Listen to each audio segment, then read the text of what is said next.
etapa primera, la etapa de infantil de la iglesia, sino que no solamente en esa etapa inicial o infantil de la iglesia, sino que de ahí en adelante la iglesia empezó a crecer.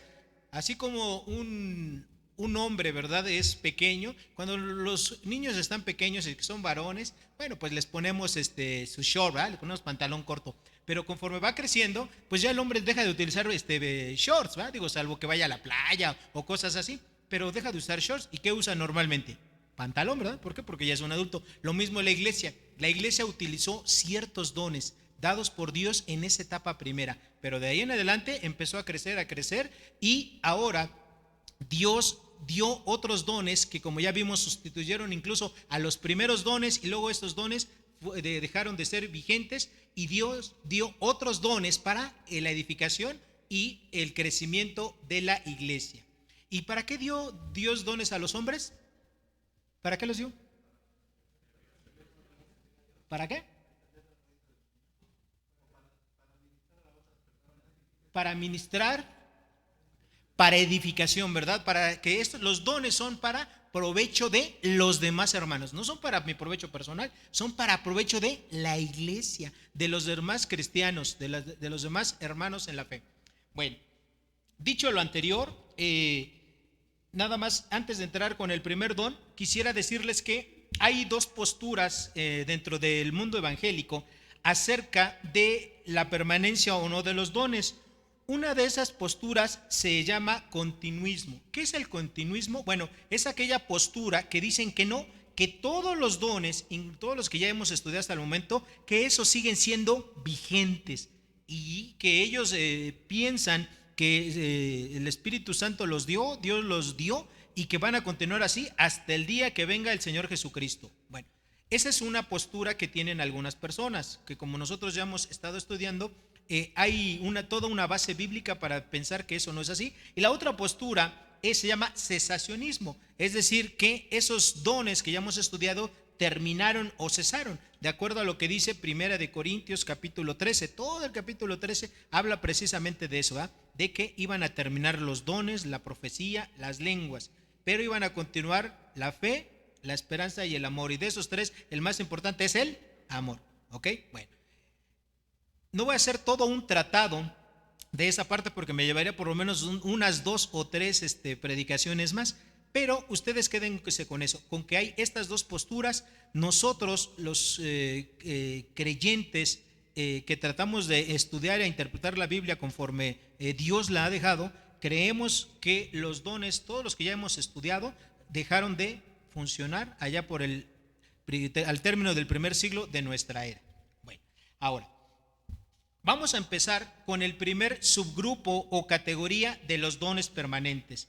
Los dones permanentes se dividen en dos categorías. Uno se conoce como dones orales, es decir, dones que son ejercidos principalmente a través del habla, del sentido del habla, y otro grupo de dones que se llaman dones auxiliares.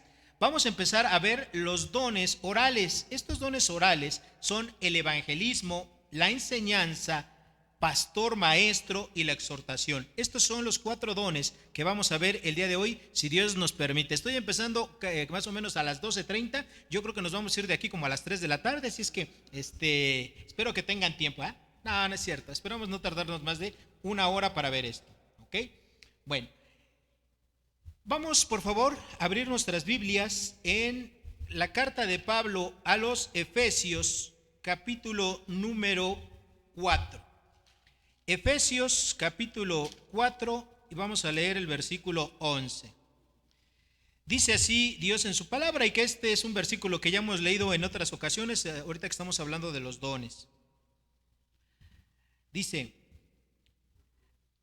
Efesios capítulo 4, versículo 11: y él mismo constituyó a unos apóstoles, que ya estudiamos el don del apostolado, a otros profetas, que también ya lo estudiamos, a otros evangelistas, a otros pastores, maestros.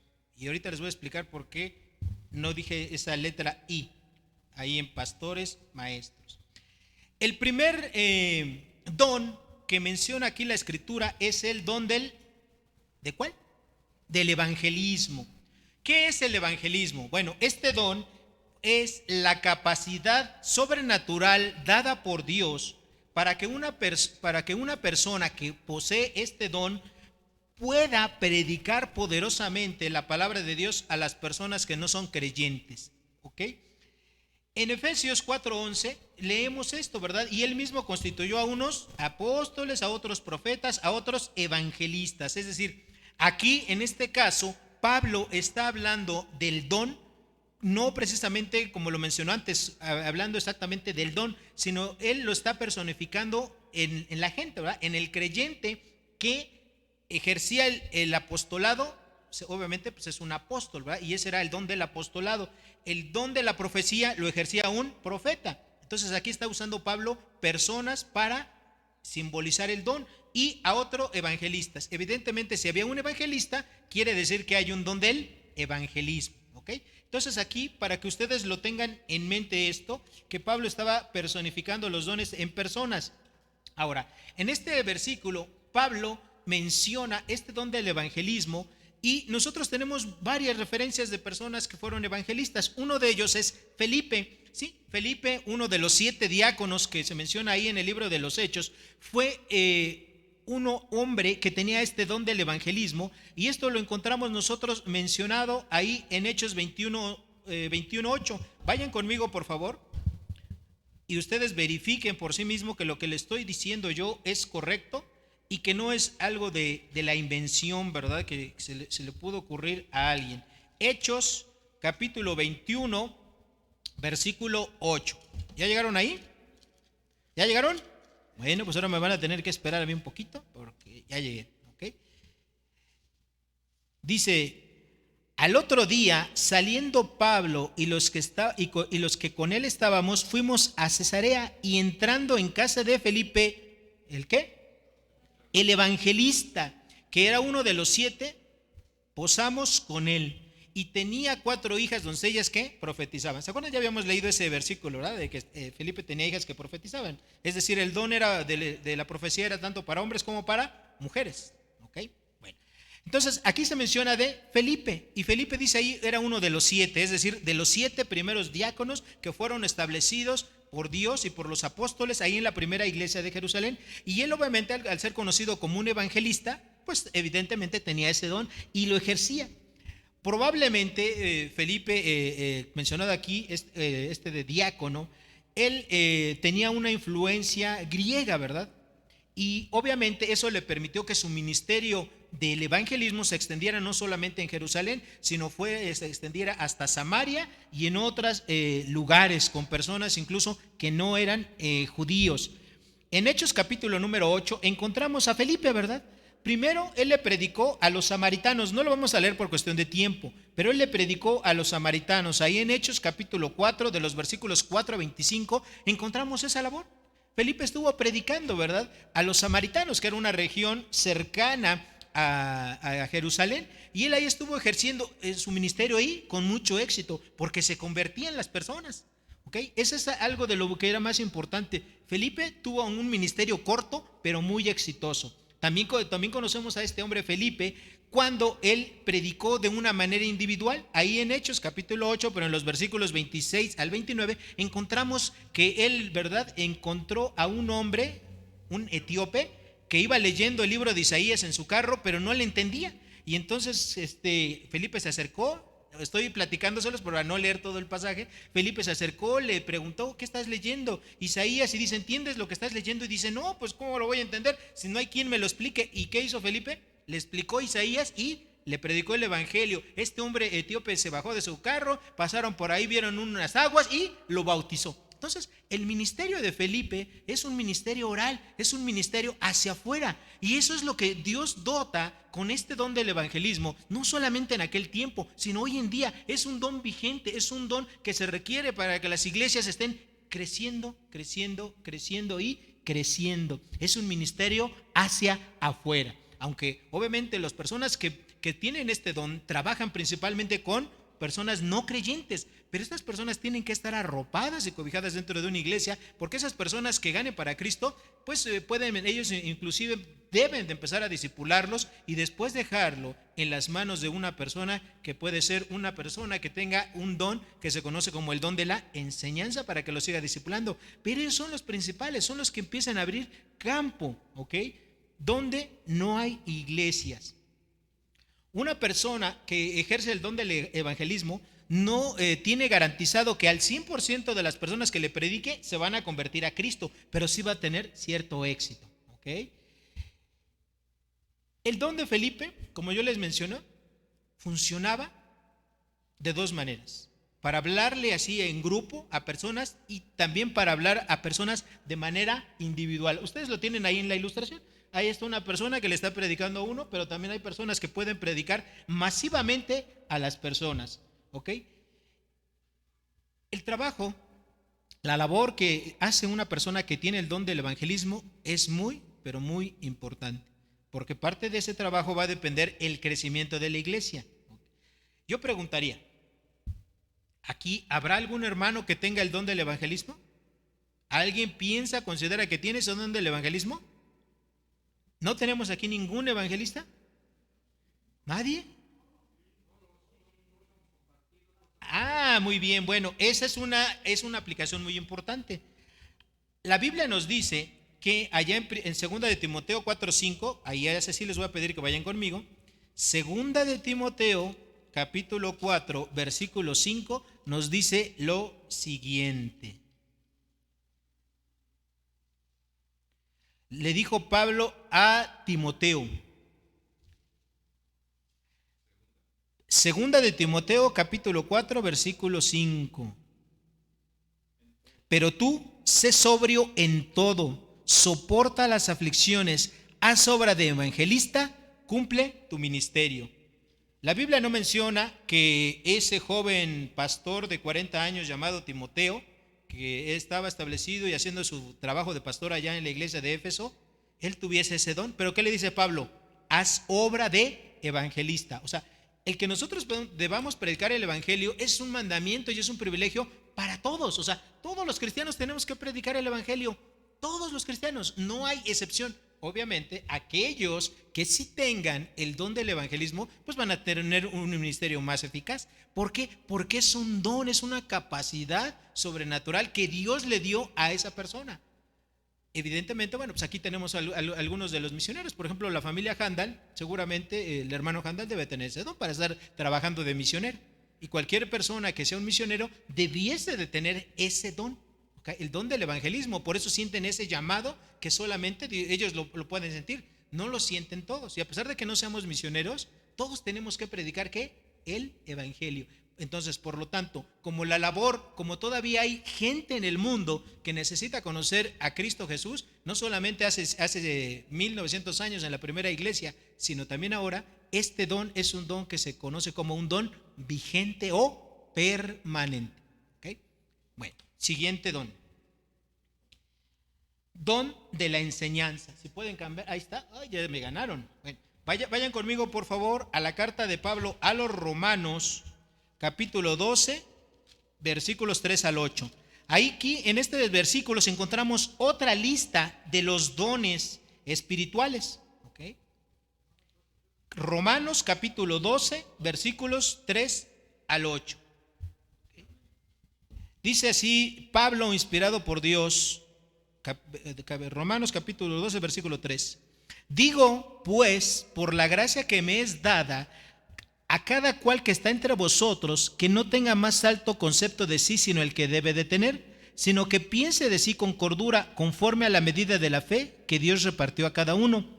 Porque en la manera que en un cuerpo tenemos muchos miembros, pero no todos los miembros tienen la misma función. Así nosotros, siendo muchos, somos un cuerpo en Cristo y todos miembros los unos de los otros. De manera que teniendo diferentes dones, según la gracia que nos es dada, si el de profecía, úsese conforme a la medida de la fe, si el de servicio en servir, el que enseña en la enseñanza, el que exhorta en la exhortación, el que reparte con liberalidad, el que preside con solicitud, el que hace misericordia con alegría. Bueno, Ahí Pablo está mencionando varios de los dones que vamos a ir estudiando ahorita. Entonces, ahorita vamos a dejar por un tiempecito Primera de Corintios capítulo 12, 13 y 14. Nos vamos a ubicar en Efesios y nos vamos a ubicar en Romanos capítulo 12. Bueno, ahora, el don que menciona aquí y que vamos a estudiar hoy, porque corresponde a dones orales, es decir, dones que se ejercen principalmente, ¿verdad?, por medio del sentido del habla, aunque obviamente pues el habla se regula en nuestro cerebro, ¿verdad?, pero se ejercen de manera oral. En comparación con el don del evangelismo, el don de la enseñanza dirige sus esfuerzos principalmente a la mente, a la inteligencia, al intelecto, mientras que el evangelismo, además de que ataca a la mente y al intelecto, también ataca la voluntad de las personas, para que las personas, junto con la labor del Espíritu Santo, que es convencer al mundo de pecado, de juicio y de justicia, ahí se hace un match, ¿verdad? O se hace esa unión entre una persona que está predicando y el Espíritu Santo que está haciendo su labor, ¿verdad?, de convencimiento para que esa persona pueda entender el evangelio. Bueno, entonces este don de la enseñanza principalmente va al intelecto, a la inteligencia de las personas. Este don de la enseñanza es la capacidad sobrenatural dada por Dios para comprender, organizar y presentar las verdades de la Biblia de una manera eficaz. Eso es el don de la enseñanza. Es la capacidad sobrenatural dada por Dios para comprender, para organizar y presentar las verdades bíblicas de una manera correcta, de una manera eficaz. Cuando yo estaba recién convertido y tenía poquito tiempo, a veces cuando yo muchas cosas cuando escuchaba las prédicas no las entendía. Y obviamente en una de esas ocasiones me acerqué a un hermano, a un joven un poquito más grande que yo, que ya tenía muchos años de ser cristiano, y yo le dije, oye, ¿sabes qué? Mira, no entendí acerca de la predicación, ¿me lo podrías explicar tú? A ver de qué se trató. Y este joven pues me empezó a dar así muy vueltas y me dejó mucho más revuelto que de lo que yo ya estaba, ¿no? Y después dije, bueno, le voy a preguntar a alguien más. Y en la iglesia había una persona que tenía el don de la enseñanza, de hecho era un predicador, él tenía el don de la enseñanza. Fui con él y le dije, oye, ¿me podrías explicar que no entendí la predicación? Y me dijo, mira, la predicación hablo de esto, se trata de esto, y así te lo iba enseñando así todo con una didáctica que tú dices, me quedó clarísimo. Bueno, él tenía ese don, bueno, tiene ese don, vive aún ese hermano y aún, ahora creo que ya se retiró de la predicación, pero es un hermano que tenía el don y era muy fácil de entenderle a él cualquier cosa. Eso es lo que pasa dentro de nosotros, dentro del cuerpo de Cristo. Hay hermanos que han sido bendecidos por el Espíritu Santo con el don de la enseñanza y tienen que hacer su trabajo. Normalmente las personas que tienen el don de la enseñanza debiesen dedicarse obviamente a ministerios de la enseñanza, ser maestros de niños, maestros de jóvenes o bien predicadores, dar estudios. Por ejemplo, yo aquí dentro de la iglesia veo por los frutos que nuestro hermano Beto, él tiene el don de la enseñanza. O sea, a él se le da algo de manera natural, ¿verdad? Poder compartir la palabra y dar los discipulados, etcétera. O sea, yo lo puedo ver muy claramente en él. Espero que así sea, espero no equivocarme, ¿verdad? Pero yo no solamente él, yo creo que algunos de los demás que estamos por aquí tenemos ese don, o bien las hermanas que son maestras de niños. ¿Okay? Pueden tener ese don. Entonces su ámbito de trabajo es enseñar, es decir, estudiar, comprender, sistematizar y poder dar las enseñanzas de la palabra de Dios a las demás personas. ¿Okay? La enseñanza puede ser igual de manera personal o puede ser grupal, masiva. ¿Okay? El don funciona de las dos maneras. Una persona que puede dominar estas dos áreas del don. Pero hay personas que no, que a lo mejor nada más lo hacen de manera corta, uno a uno, y hay personas que lo hacen públicamente. Por ejemplo, un ejemplo de personas que lo hacen así, o lo hicieron así en cortito, uno a uno, lo encontramos allá en Hechos capítulo 18, verso 26. Y esa es una pareja muy conocida por todos ustedes, que era Priscila y Aquila. Ellos, ¿verdad? Vieron a un hombre, Apolos, que era elocuente, poderoso en la palabra, dice la Escritura, pero ¿qué pasaba con él? No tenía claro el evangelio. O sea, él era un predicador, pero no tenía claro el evangelio. Entonces dice la Escritura que ellos, viendo a Apolos, lo tomaron aparte, lo escucharon y dijeron, habla muy bien, pero no es cristiano. Lo tomaron aparte y, dice la Escritura, le enseñaron más particularmente el evangelio, en qué consistía la salvación. Y después este hombre se convirtió en un gran colaborador. Él ya tenía, ¿verdad?, esa capacidad natural. Pero imagínense esa capacidad natural de hablar a la gente, de ser elocuente, y ya siendo cristiano y ahora sí que habiendo aceptado a Jesucristo, se potencializó de tal manera que él era un gran comunicador. Y lo encontramos allá en Primera de Corintios, ¿verdad?, de que la gente decía, incluso era del equipo de Pablo, ¿verdad?, decían, bueno, ¿yo de quién soy? ¿De Pablos o de Apolos? ¿Verdad? Porque a algunos les había hablado Pablo, a otros les había hablado Apolos. Entonces Apolos era un hombre elocuente, poderoso en las escrituras, ¿ok? Y obviamente era una forma en la cual trabaja el don. Y otra la encontramos precisamente con el apóstol Pablo, allá en 1 Corintios capítulo 18, en Hechos 18:11, encontramos que Pablo estuvo trabajando por 18 meses porque Pablo tenía el don de la enseñanza. Pablo tenía el don de la enseñanza y él predicaba, ¿en dónde normalmente? En las sinagogas. Primero llegaba a un lugar y predicaba en las sinagogas judías, y normalmente ¿qué hacían con él? Lo querían, él decía, Pablo, bienvenido, qué bueno. No, lo rechazaban, ¿verdad? Y él tenía que salir, y entonces él empezaba a predicar ¿a quién? A los gentiles, ¿verdad? Porque ese fuera su llamado principal, el apóstol de los gentiles. Entonces, Pablo tenía también ese don, mis queridos hermanos, ¿ok? Entonces, la enseñanza es el sustento de la fe cristiana. Sin la enseñanza, sin este don de la enseñanza, el cristianismo no hubiera continuado hasta nuestros días, se hubiera por ahí perdido. Y este don es un don muy, pero muy importante. Y los cristianos, yo creo que aquí en esta iglesia, como en todas las iglesias, no debe de haber una sola persona que tenga el don de la enseñanza. Tiene que haber más. Lo que pasa es que los cristianos no lo sabemos. O los cristianos a veces pensamos que tenemos otro don y no ejercemos el don que tenemos. Pero yo creo que hay más personas que tienen el don de la enseñanza. Yo lo creo, y espero que ustedes también, que me están escuchando, a partir de estas predicaciones, ustedes empiecen a orar, empiecen a entregar sus vidas a Dios y empiecen a clamar a Dios diciéndole, Dios, ¿cuál es el don o dones con los cuales tú me has bendecido para poder edificar al cuerpo de Cristo y que yo te pueda servir de una vida con ese don? Porque evidentemente todos tenemos que enseñar, todos. Cualquier cristiano tenemos que enseñar a una persona, cierto momento les tenemos que enseñar algo de la Biblia, todos sin ninguna excepción. Pero aquellos que tienen el don de la enseñanza van a ser mucho más eficaces en poder transmitir la enseñanza porque tienen ese don. Es como, por ejemplo, ahorita están las Olimpiadas, ¿no? Yo he visto muy poquito por el horario, ¿no?, que son en la madrugada. Ustedes ven ahí ciertas personas que, bueno, esta persona, ¿verdad?, está en el salto largo. Bueno, sí, yo puedo saltar, pero a lo mejor saltaré 1 metro, 1,5 metros, qué sé yo. Pero hay personas que tienen, ¿verdad?, talentos naturales que, hombre, saltan como 6, 7 metros, ¿no? ¿Mandé? 7 u 8 metros, ¿no? Pues, imagínense. Yo lo puedo hacer y creo que la gran mayoría de nosotros podemos hacer. Bueno, algunos moriremos en el intento, ¿verdad? A lo mejor saltamos, pero en el aterrizaje hasta ahí llegamos, ¿no? Pero hay personas que tienen esa capacidad. O sea, yo lo puedo hacer, tú lo puedes hacer, pero no vamos a tener el mismo éxito que una de esas personas que compite en las Olimpiadas. Es lo mismo el don. Todos tenemos que enseñar y lo podemos hacer con cierto éxito.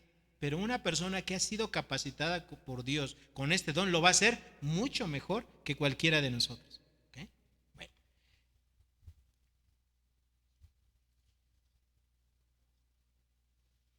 Aunque no todos los cristianos tengamos el don de la enseñanza, todos tenemos que escudriñar las escrituras. Todos tenemos que leer y conocer este libro. Este libro. A los cristianos, allá por los años 1500, que por ahí empezó la reforma, 1521, a 1700, a los cristianos se les llamaba los hombres del libro.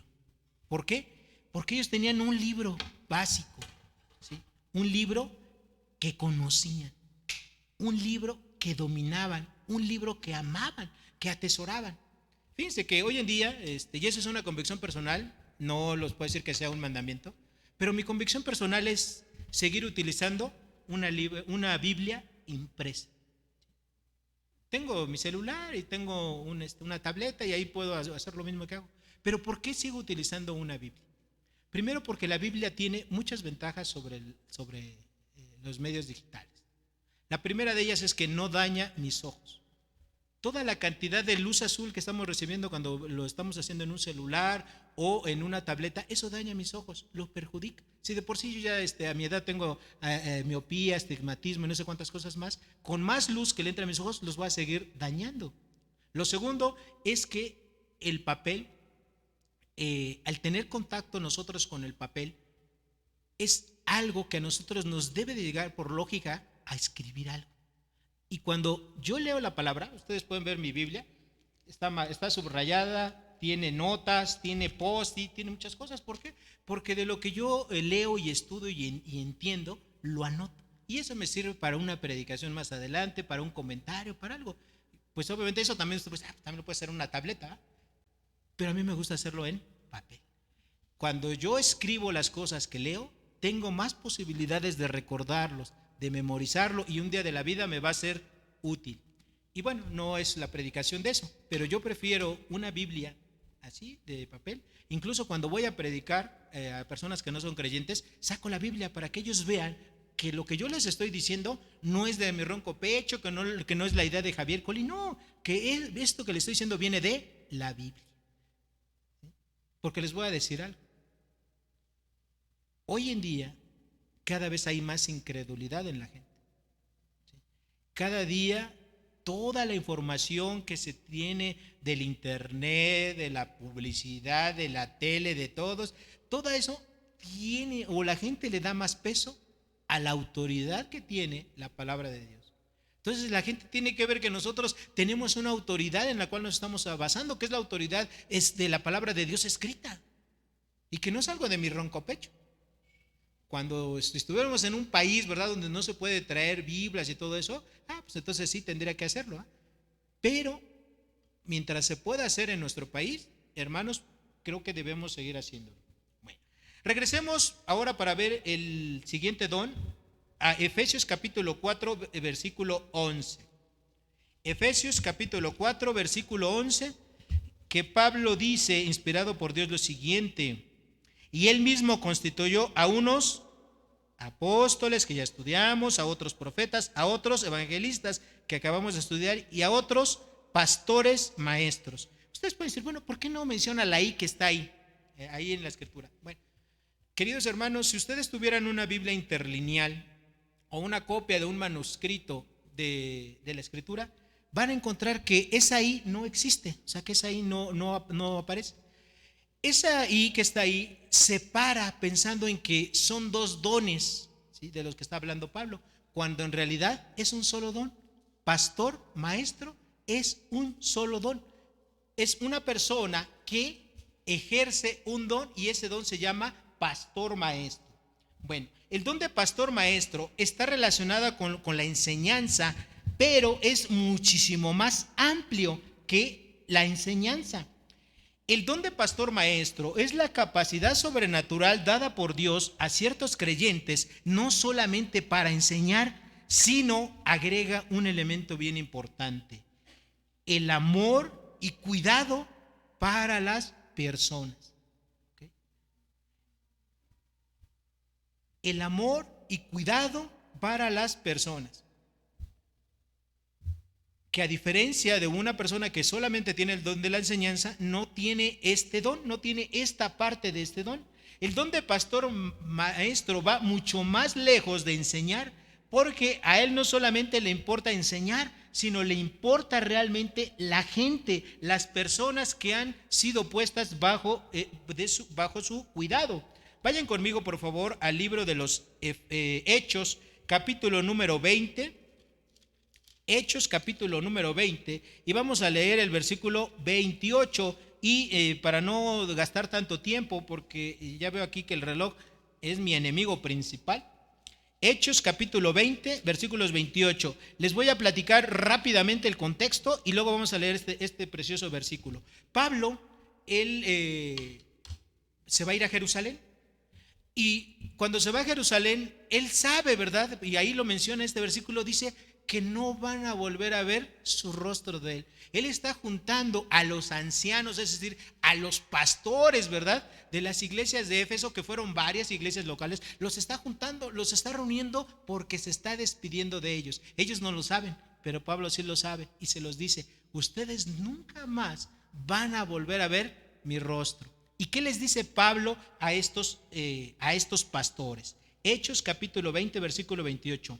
Por tanto, mirad por vosotros. Y esta es una de las cosas más importantes que tiene que hacer un pastor maestro en su iglesia. Tiene que cuidar por él mismo.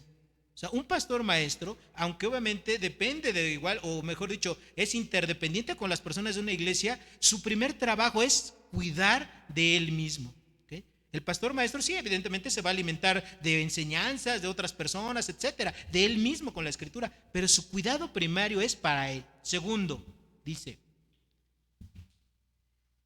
mirad por vosotros y por todo el rebaño en que el Espíritu Santo os ha puesto por obispos. Bueno, para apacentar la iglesia del Señor, la cual Él ganó por su propia sangre. En este caso, lo que le está diciendo Pablo a estos hermanos, ¿verdad?, de aquel tiempo, a estos pastores, es lo siguiente. Dice: por tanto, mira, ¿verdad? Por ti, pastor, mira. Y por todo el rebaño, por todas las personas. Y Pablo utiliza, inspirado por Dios, una palabra. Dice: apacentar. Todos hemos escuchado eso, ¿verdad? Apacentar. La palabra apacentar quiere decir alimentar, nutrir. De hecho, no solamente en este versículo encontramos eso. Esta palabra de apacentar, el Señor Jesucristo se la dijo a el apóstol Pedro. Allá en Juan capítulo 21, de los versículos 15 al 17, Jesucristo, vayan conmigo por favor, y ahorita vamos a regresar a Hechos. Juan capítulo 21, versículos 15 al 17. ¿Ya están conmigo? Juan capítulo 21, versículos 15 a 17.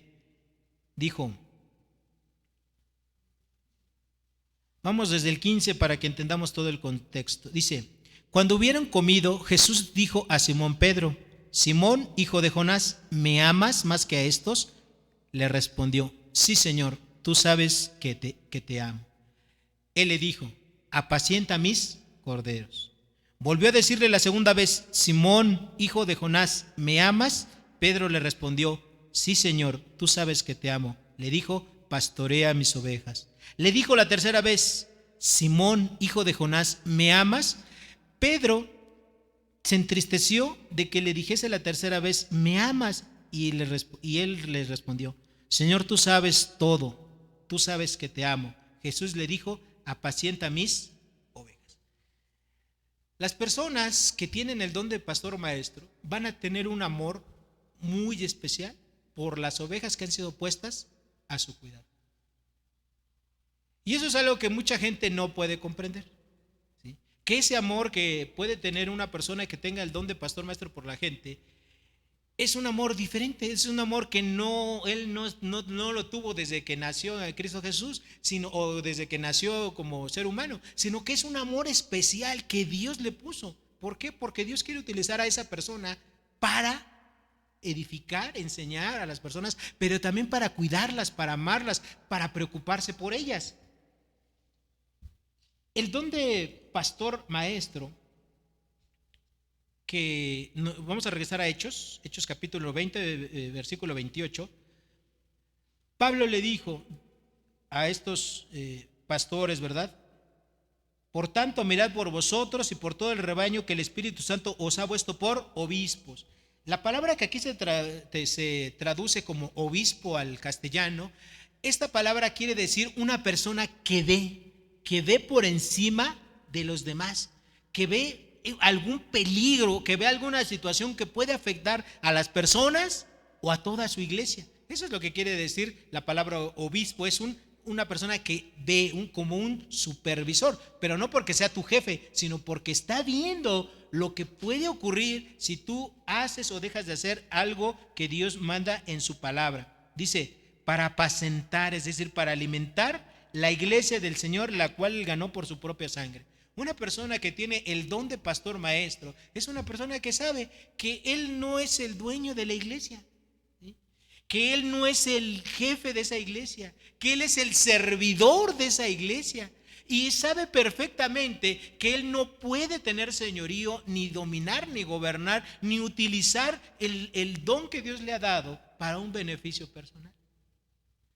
Y esa es una persona que tiene el don de pastor maestro. Todas las iglesias debiesen tener y deben de tener no uno, sino dos, tres. Lo más aconsejable es que por cada 50 personas de una congregación tuviesen un pastor maestro, es decir, alguien que estuviese orando, velando, preocupándose por la vida espiritual de la gente. Este es el don del pastor maestro. Evidentemente es un don que fue necesario en los tiempos de la primera iglesia. ¿Fue necesario o no? Sí, ¿verdad? Pablo era un pastor maestro, Pedro era un pastor maestro, Bernabé era un pastor maestro y otros más cristianos de aquel tiempo eran pastores maestros. El mismo apóstol Juan, él cómo les hablaba, hijitos, ¿verdad? Amados. Era una persona que tenían ese don y lo ejercían. Bueno, ¿hubieran sido necesarios nada más estos dones de pastor maestro para aquel tiempo? ¿O la iglesia también lo requiere por todo? Para siempre. Entonces, por esto es que este es un don vigente. ¿Okay? Es un don vigente. Siguiente y último don que vamos a tratar el día de hoy. Romanos capítulo 12, versículo 8, nos dice lo siguiente. ¿Ya llegaron ahí? Si ya llegaron, me esperan tantito. Porque esta Biblia que tengo está tan viejita. Fíjense, tengo con esta Biblia, de los 33 años que llevo de cristiano, con esta Biblia tengo como 32 y cacho. Fue la segunda Biblia que compré, en aquel tiempo estaba nueva y esta me ha acompañado a todos los viajes que he hecho a México y a otros países para trabajar en la obra. Y ahí la tengo guardada, está bien viejita, la he arreglado varias veces, pero esta pues es como mi joya, ¿verdad? Que no valdrá mucho así en dinero, pero le tengo un cariño muy especial porque en ella aprendí las principales cosas que a lo largo de los años Dios me ha enseñado. Romanos capítulo 12, versículo 8, dice: el que exhorta en la exhortación, el que reparte con liberalidad, el que preside con solicitud, el que hace misericordia con alegría. Entonces, aquí dice el que hace ¿qué? Exhortación, ¿verdad? El que exhorta en la exhortación. Este don de la exhortación es la capacidad sobrenatural dada por Dios para persuadir a sus hermanos en Cristo para que corrijan ciertas actitudes o bien para que reciban palabras de ánimo y de aliento ante las pruebas que pueden tener a lo largo de su vida. Este es el don de la exhortación. Entonces es un don de comunicación que oral principalmente. ¿Okay? Es la capacidad sobrenatural dada por Dios a ciertas personas para poder persuadir a hermanos en Cristo para que corrijan algo que están haciendo de manera incorrecta o bien para alentar a aquellos que estén pasando por momentos de prueba y dificultad. ¿Okay? La exhortación, esta palabra exhortación viene de parakaleo y parakaleo significa consolación, pero también significa confrontación. Recuerden que el Señor Jesucristo le dijo a sus discípulos: les conviene a ustedes que yo me vaya, porque cuando yo me vaya va a venir sobre vosotros el paracaleos, es decir, el consolador, el Espíritu Santo, y él sí iba a vivir, iba a residir de manera permanente en todos los cristianos. No solamente con Jesucristo, que vivían con él, ¿verdad? Pero no estaba viviendo Jesucristo dentro de ellos, mas el Espíritu Santo sí está dentro de cada creyente verdadero y de una manera permanente. Igual no como en el Antiguo Testamento, que cuando Dios quería utilizar a un hombre, a un profeta o a alguien para hacer un milagro, venía el Espíritu Santo, moraba dentro de él, pasaba el evento y se iba. De tal suerte que a veces las personas ni siquiera sabían eso que les estoy diciendo, que del Espíritu Santo, simplemente ejercían ese poder en ese momento. Okay. Entonces, este don de la exhortación es un don que es súper necesario dentro de las iglesias de Cristo. Por ejemplo, Pablo lo ejerció. Pablo, si ustedes recuerdan allá en Gálatas capítulo número 2, él tuvo que exhortar a otro apóstol, ¿verdad? ¿A quién exhortó? A Pedro, ¿verdad? En Gálatas 2, ahí ya lo estudiamos cuando vimos Gálatas. Él enfrentó a Pedro, porque Pedro estaba viviendo cierta hipocresía, ¿verdad? Aún como apóstol, lo cual quiere decir que los apóstoles no son infalibles. como en la Iglesia Católica se dice, ¿verdad? Que los papas, porque ellos consideran a Papa el primer, ahora sí que a Pedro lo consideran el primer Papa, y que todos los papas de ahí en adelante son infalibles, lo cual es un error. Porque vemos, nosotros encontramos al mismo apóstol cuando negó al Señor Jesucristo 3 veces. ¿Okay? Entonces, Pedro falló, como fallamos cualquier ser humano. Entonces, él no era infalible, ¿verdad? Ni antes de recibir el Espíritu Santo, ni después de haber recibido el Espíritu Santo. Aunque la Iglesia Católica considera que los papas sí son infalibles, lo que ellos hacen y dicen es perfecto y es la voz autoritativa de Dios, lo cual es incorrecto. La voz autoritativa de Dios, mis queridos hermanos, se llama Biblia. Biblia. Esto es la voz autoritativa de Dios. Bueno, entonces, cuando un creyente está en pecado, el hermano que tiene el don de la exhortación tiene que ir con él y tiene que hablar con él. Tiene que hacerlo en privado, tiene que utilizarlo, los principios morales de Dios, lo que viene aquí en la Biblia, para invitar a ese hermano a que deje ese pecado y haga lo correcto. ¿Okay? También cuando un creyente se encuentra en tristeza o que está desanimado por las pruebas que tiene la vida, por economía, salud, qué sé yo, pues necesita ser alentado, o bien porque algún hermano que está haciendo algo correcto y que está creciendo y que está desarrollando su vida y su ministerio de una manera adecuada, también necesita, ¿verdad?, que alguien, y que es aquí donde entran los hermanos que tienen el don de la exhortación, le digan: hermano, qué bien va usted en su vida cristiana, sígale adelante. ¿Okay? Ejemplos de esto, bueno, pues lo tenemos en el propio Bernabé. Bernabé quiere decir hijo de consolación, y él también era un hermano que tenía este don, ¿verdad?, de consolar e ir a la gente. Por ejemplo, cuando Bernabé vio, ¿verdad?, que allá que los cristianos, ¿verdad?, iban muy bien, él les dijo: hermanos, continúen de esa manera, ¿verdad?, sigan así. Regañar no es exhortar, aunque muchos piensen que es así. No es exhortar. Nosotros no podemos regañar a los cristianos. Sí podemos exhortarlos, ¿verdad?, con palabras firmes, pero siempre con palabras amorosas. Pero tenemos que hacerlo. Si no hubiera exhortación, no creceríamos. ¿Cómo nos vamos a dar cuenta? Nosotros, de veras, como seres humanos, y aunque a muchos no nos gusta, todos cometemos errores, todos cometemos fallas, o a veces nos podemos no cumplir lo que decimos, etcétera. Necesitamos que un hermano nos pueda decir para que nosotros corrijamos eso y sigamos adelante. Todos necesitamos hacer. Aunque hay muchos cristianos que no nos gusta, ¿verdad? Que no nos gusta. Cuando mis hijos estaban más chiquitos, tenían un animalito, ¿verdad? Ya ni me acuerdo ¿te acuerdas cómo se llamaba el animalito ese? Que tenía espinas. ¿Mandé? Era un erizo, pero era un erizo africano. Y estaba bien bonito, así, ¿verdad? Era una bolita, ahora sí que se hacía así, una bolita bien bonita, ¿no? Pero cuando se estresaba o se enojaba, sacaba así. Incluso para que mis hijos lo pudieran jugar, tenían que usar guantes. No lo puedes agarrar así con las manos, porque en cualquier momento se estresa y sacaba las púas y te picaba. Tenemos que manejarlo con guantes. A veces así somos los cristianos. Cuando alguien nos exhorta, ¿verdad?, por alguna situación, ¿qué hacemos? Sacamos, ¿verdad?, las púas. Y eso es una actitud incorrecta. Todos, de verdad, hermanos, todos necesitamos la exhortación de alguien. Todos, sin excepción. Así sea el pastor, así sea el cristiano más nuevo de una congregación, todos necesitamos exhortación, no solamente para lo malo, porque esa es la otra. Nosotros como seres humanos, ¿qué vemos más fácil? ¿Lo bueno o lo malo? Lo malo. Esa es nuestra tendencia natural, ver lo malo, y no vemos también lo bueno. Así como vemos que alguien llega tarde o que alguien se comprometió a X o Y cosa y no la hizo y vamos y lo exhortamos, bueno, también cuando ese hermano o esa hermana haga algo correcto, también ve y anímalo, también ve y díselo. Evidentemente esto lo van a hacer de una manera más fácil y práctica aquellos hermanos que tengan el don de la exhortación. Pero exhortar es un mandamiento que tenemos que hacer, ¿quién? Todos, acuérdense, ¿verdad? Ya lo estudiamos también en Gálatas.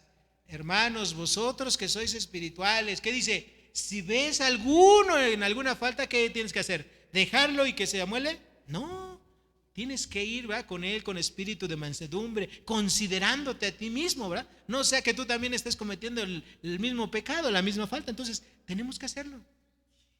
Y si tú y yo estamos en esa situación, tenemos que aprender a ser mansos y humildes de corazón como el Señor Jesucristo y recibir las exhortaciones cuando tengamos que corregir.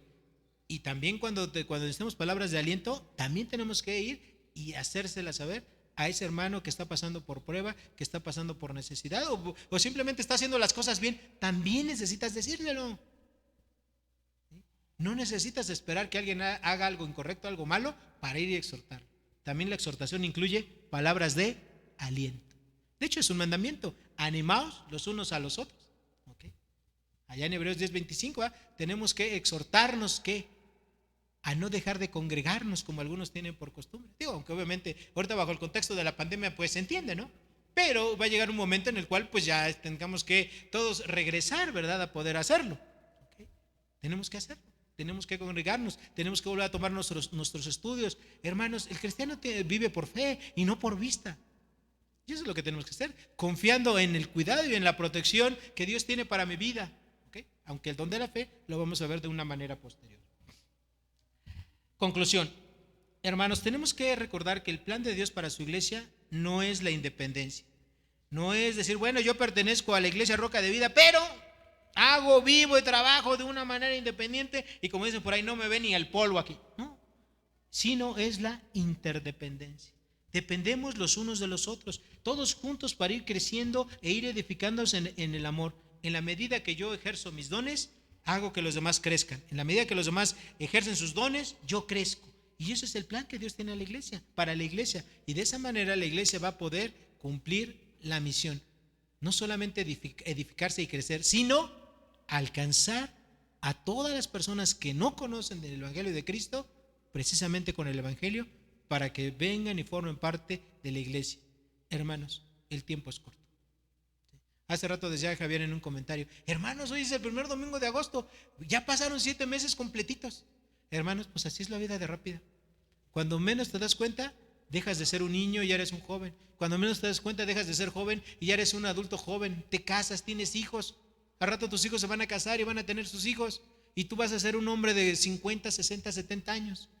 Y te va a empezar a doler todo el cuerpo. Y te vas a levantar en las mañanas y vas a decir, caray, ¿qué no me duele hoy? ¿Sí? Hermanos, la vida es corta. Tenemos que aprovecharlo para edificarnos, edificar a las demás personas y ganar a este mundo para Cristo Jesús. Oremos.